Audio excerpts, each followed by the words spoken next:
There will be a DDR. No. Yeah. There will be a DDR machine for sure. Oh yeah. Okay. But it's gonna be to the whatever the DJ. How are we gonna?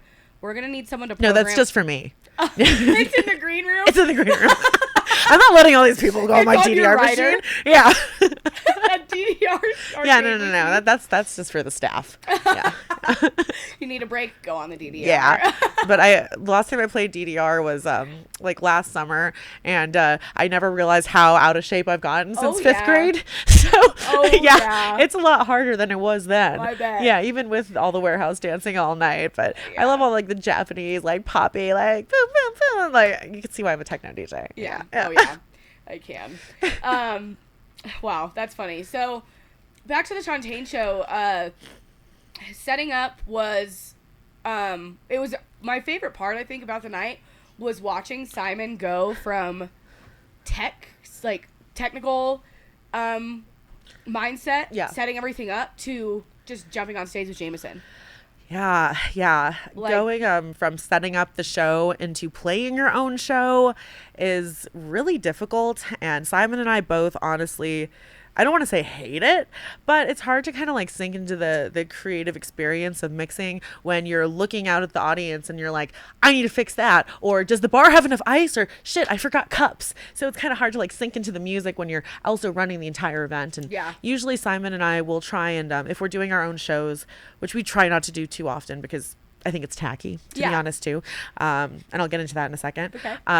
But we try to put ourselves first because we're not really doing this to highlight ourselves. Like, we've both played plenty of really quality shows, and we really want to highlight the artists in the local community. So I would rather put on maybe somebody that has less exposure, that's really passionate, and give them those prime slots versus me or Simon, because we have to run the party anyways. Well, yeah, and you're already getting your piece of recognition from it. Yeah. You don't need to double up It's or double dip. not about the recognition at all, but what you see is a lot of promoters will start throwing their own parties just because nobody books them. And they put themselves as a headliner and just try to give themselves a platform. And they're like, if nobody's going to book me, I'm going to book me. And I look at that and I'm like... Are a lot of promoters DJs? They're all DJs. I'm not a DJ. Not yet. I am not a DJ, and I will never be a DJ. I give it 6 to 7 months. I'll be a We're VJ. going to get you, too. I'll be a VJ.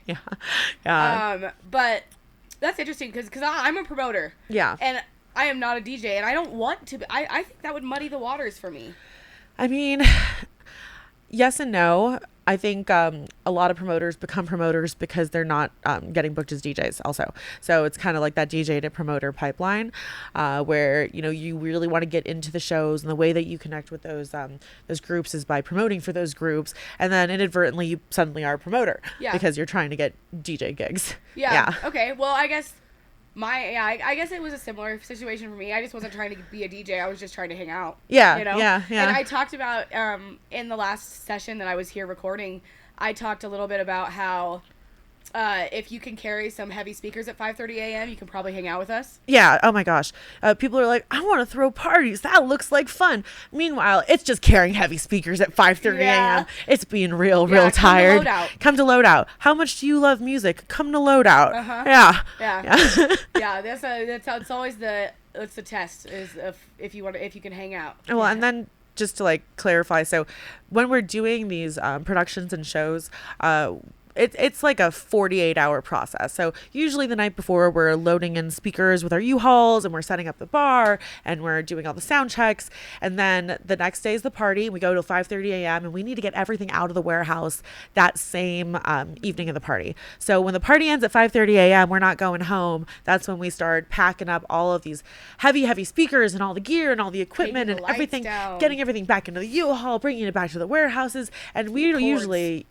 Cords very serious. Do not touch Simon's Don't cords. touch Simon's cords. Don't look at Simon's cords. No. I can wrap Simon's cords because I know how to wrap cords because my parents raised me as a roadie. My parents are in a country band, and so I've literally been around sound equipment my whole life, and that was my job, was to wrap cords. Oh, you having cord trust is a big deal. Yeah. I do, and it all started with an iPhone cord. I wrapped an iPhone cord correctly, and Simon was like, "Okay, you can wrap my cords." Oh wow, that's a great little origin I know. story right there.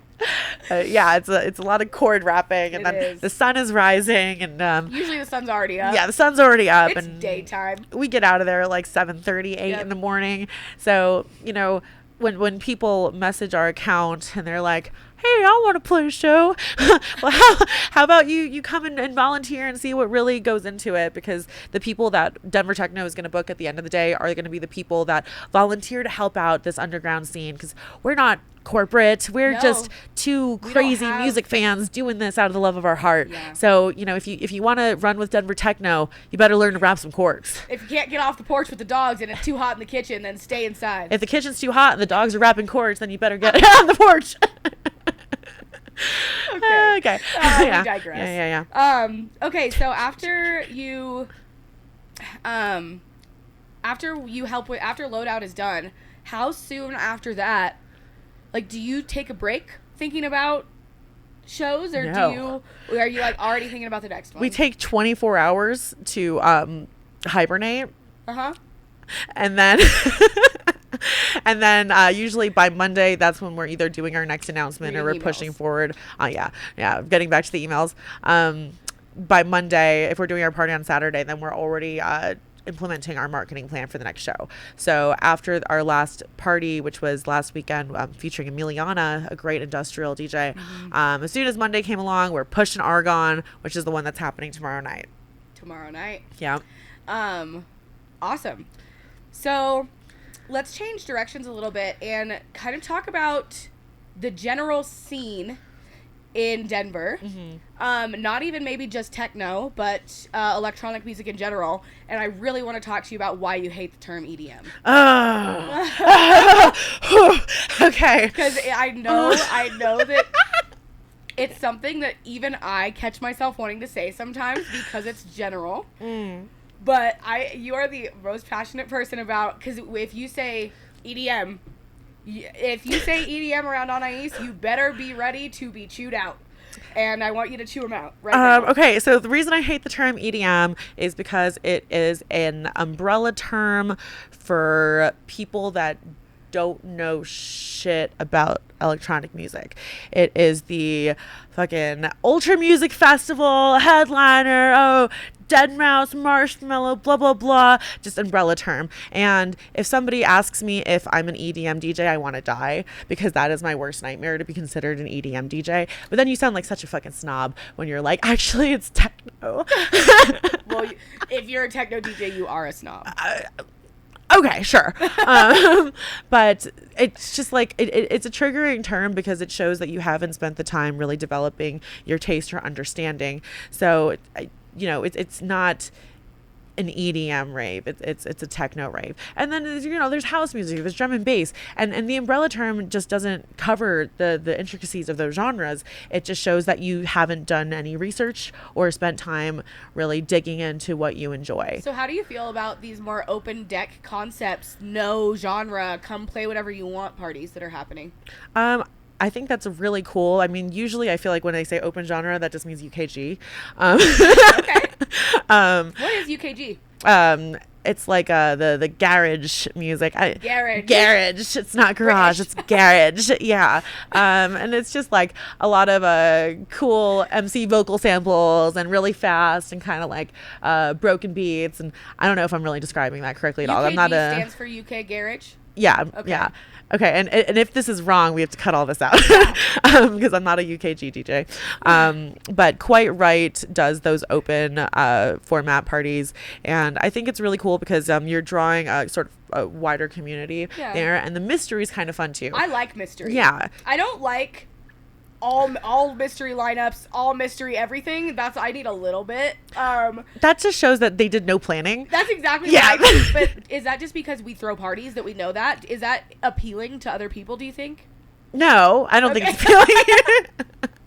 I think that's an obvious lack of foresight, where it's like, we need to put this flyer out because somebody else is throwing a party the same day, so we better put something out, and it's all question marks. It's not a mystery guest if nobody knows who your guest is when they show up. Exactly. It's you can't be the secret surprise headliner if you're surprised because no one's ever heard of you. Hey, heard it here first, folks. Oh my gosh. Okay, so, what were we talking about before that? The open format parties. Yeah. But before that, we were talking about something else. Oh yeah, just the rest of the Denver scene. Okay, yeah. So beyond techno, I talked a little bit in the last session that I recorded about Novation. Mm-hmm. Novation is very much known for drum and bass. Denver Techno is known for techno. Would you say that there's a company that is known for house afters? I'd say probably something fun, which is ran by Carlos Garcia, would be on the cutting edge of house music afters. Okay. They work with this place called the Barn, and he's also had many other cool venues around town. The Barn is a very iconic Denver underground venue. Yeah, definitely. The Barn is right up there with Rhinoceropolis, Mm-hmm. which was kind of an old heads after hours spot that got shut down as a result of the ghost ship fire in LA. After the ghost ship fire happened in LA, fire departments across the U.S. started cracking down on their older neighborhoods and the fire codes that were in those buildings. And when that happened in Denver, they found that a lot of people were living in warehouses. I mean, that's the dream, though. Because, like, if you live in the warehouse that you rent out to throw parties and you have a little second floor apartment or something, then you don't have to pay rent and you've effectively broken out of the matrix. So I can see the appeal of living in the warehouse that you rent. Yeah, no, that's the idea. Yeah. And it's also about a bigger part of the culture, which is living collectively. Yeah, absolutely. I mean, as of right now, I know there's a couple venues that we work with that the owners do live on site. But the way that rent prices are, man, like Denver's just getting more and more expensive, and these underground parties are getting harder and harder to throw. So, you know, I always worry about like what it would feel like to share your living quarters in such close proximity as like the parties. But the party's not going on all the time. Yeah, the party's not going on all the time. And half the time, your apartment's a party anyway. Well, hey, yeah, it sure is. The decks come everywhere. Yeah, but it's like these parties are really expensive for these promoters and for these venues to throw. So it's understandable why, you know, you'd end up living at the warehouse. Yeah. Yeah. So when the Denver Fire Department started going into these places in Rhino specifically, they went into the Rhinoceropolis warehouse, and it was all bad. It was all bad. It was all bad. In fact, it was pretty much impossible that nobody had burned there yet. It was so bad. It was like wiring issues? Yeah, wiring issue, like exposed wiring next to like really flammable insulation. Ooh. Throughout the whole building. Then you're like, I don't know, we got a fog machine for this party. Yeah, exactly. Yeah. So they literally tore Rhinoceropolis down. Wow. And the Barn is kind of its reincarnation. Really? You think so? Yeah. Okay. I've only been to the Barn like one time. Correct me if I'm wrong. It's kind of like a smaller space. You know, I don't know that I if I've been there, I just didn't know that I was at the Barn. Okay. Yeah. All my friends go there all the time. Yeah. I don't really frequent a lot of like house music parties, to be honest. If there's like a rooftop house music party, like I'm there. But if it's gonna be an afters, I mean, there's so many good techno afters, and what the Quite Right guys are doing with their afters are really cool. I don't have time for the house music afters. Party last weekend, and I had a really great time. Yeah, the space that they're using is really cool. We're gonna be using that for Argonne, actually. Are you? Yeah. Wait, we have to cut that. Okay. Sorry. Cut that. It's a secret. I didn't know that, so that's cool. Yeah. And go. So the space that. Okay. And go. So the space that the Quite Right guys are using for their parties is really, really cool. It's one of the newer underground warehouses that has popped up. And we see more and more of these venues slowly popping up, which is really exciting, because I'd say the biggest challenge with throwing these sorts of underground parties is the venues. Yeah. Yeah. Oh, it is. Yeah. It absolutely is. People are throwing parties in ditches in Denver. Ditches and freeways and caves and you can buy the tickets on AEG. So what is going there you go. The Chase and Status party. That's going to be really fun, though. I'm curious to see how they do that, because there's been several events thrown like under the highway overpasses or underpasses